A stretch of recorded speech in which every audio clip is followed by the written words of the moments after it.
Araw mga idol, Casimero versus Naoya Inoue ay matutuloy na nga ba sa bansang Saudi Arabia? Pag-usapan natin yan mga idol. Martin versus Pilipos.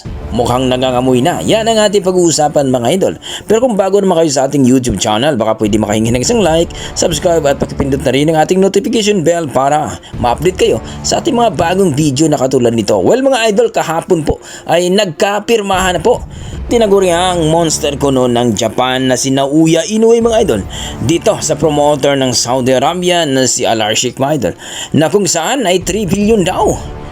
Grabe naman yan mga idol, na kung saan mga idol ay talaga namang marami ang nagulantang sa balitang ito mga idol.